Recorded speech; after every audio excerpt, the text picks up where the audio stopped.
Hey guys, today we're talking about how to apply key signatures. You know, those sharps and flats you usually try to ignore.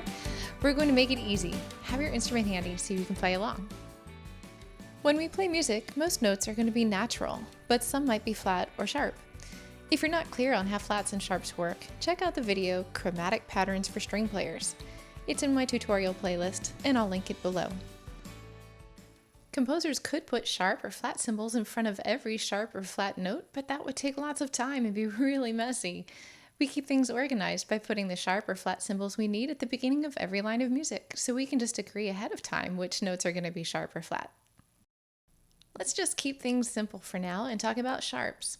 When we put sharps in the key signature, they go in a certain order, always from left to right. The first sharp will always be F, placed on the top line that represents the note F. The second sharp will always be a C, placed in the C space. When you see two sharps in the key signature, you know to play all Fs as F sharps and all Cs as C sharps. So in this example, you know to use F sharp because of the first sharp in the key signature. The pattern sounds like this.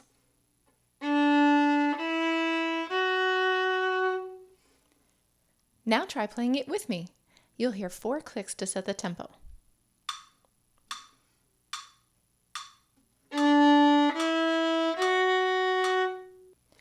How did that sound? I want you to get really picky about how your notes sound. If you play a note out of tune, try sliding it one way or the other until it sounds better, and then place it there every time, like this.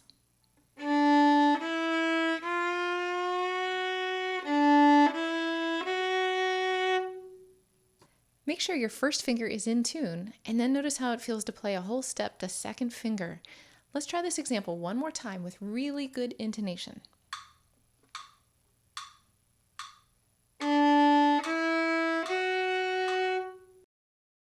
In our next example, we don't have any sharps in the key signature, so the F will be natural. We play that by placing second finger in the space between the tapes a half step from first finger. It should sound like this.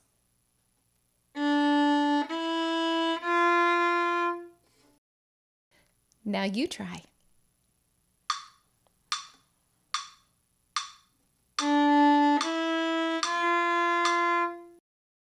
Let's go back to our sharp key signature. In this example, F is sharp, so second finger will be on the tape a half step from third. Let's try it together.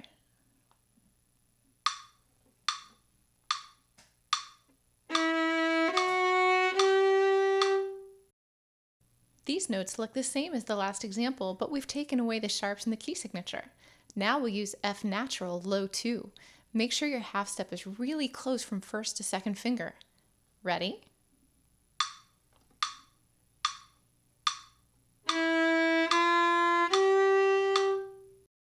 Another challenge with this example is making sure third finger stretches all the way to the tape. Sometimes when we pull back second finger, third tries to come back with it, like this. And it's out of tune. But make sure third finger matches the open string G, like this. Let's try this example again, this time checking third finger with open string G.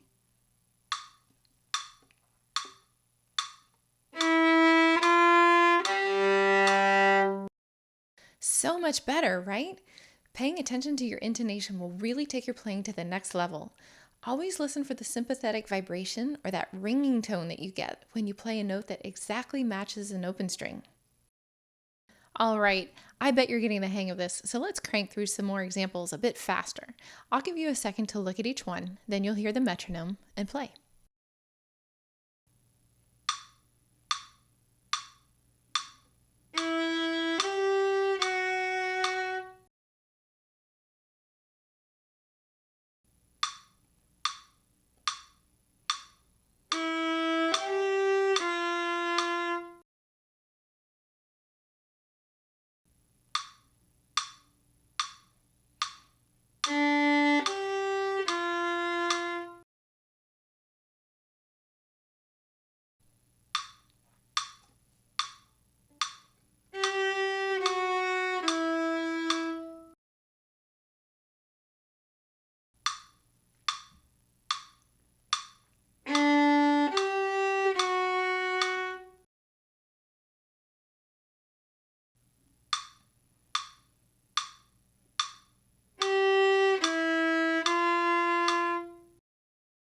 Great!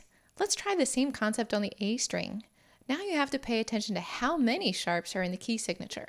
If there are 2 sharps, the second one tells you all C's are sharp, so you would use high 2 on the tape for the note C sharp. Let's try this easy example. Ready?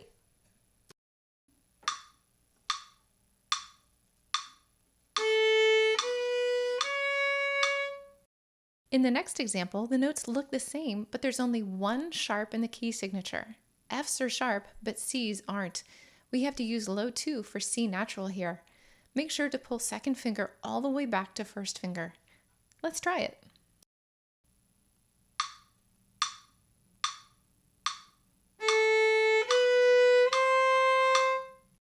Again, make sure to place your fingers accurately. You can't just drop second finger any old place and expect it to sound right. You have to know which note you're supposed to be playing, how it's supposed to sound, and with practice, you'll learn how it's supposed to feel.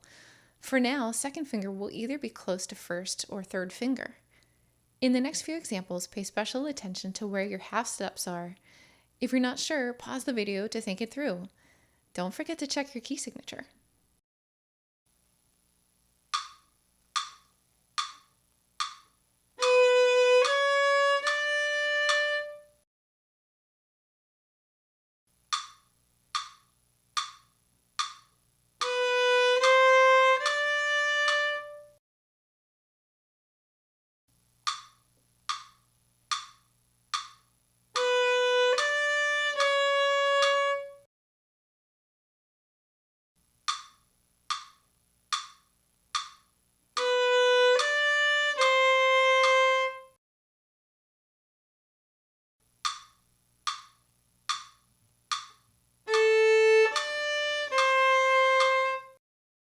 All right, we've practiced on the D and the A string. Now how about the E string?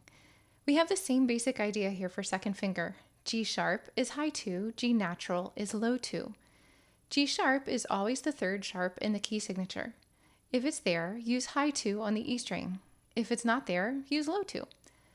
By the way, did you know that first finger on the tape is F sharp?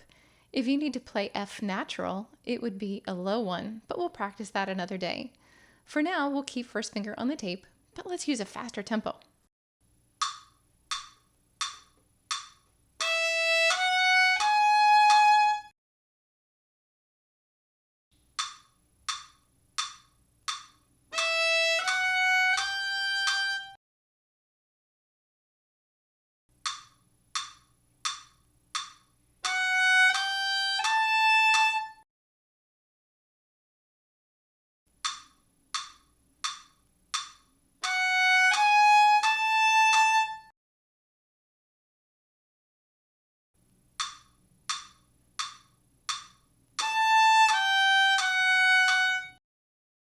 Great!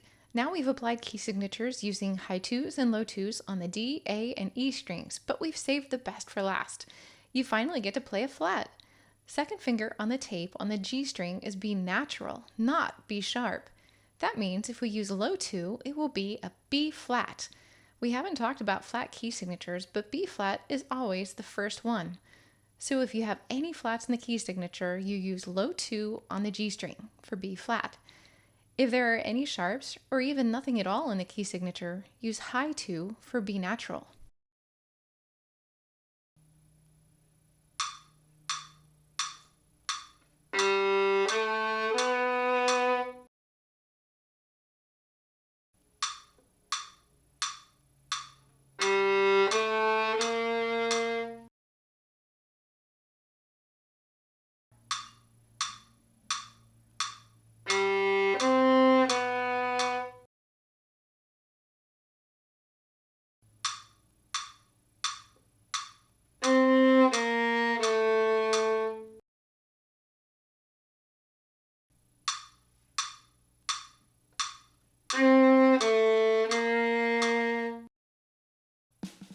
That's it! Now you understand all about key signatures and how to apply them to second finger on all 4 strings. I hope you'll apply this information to every piece you play from now on. Make sure you check your key signature, know what notes you're supposed to play, know how they should sound, and pay attention to how it feels to play correctly. With a bit of practice and attention to detail, you are definitely going to level up. Keep playing pretty.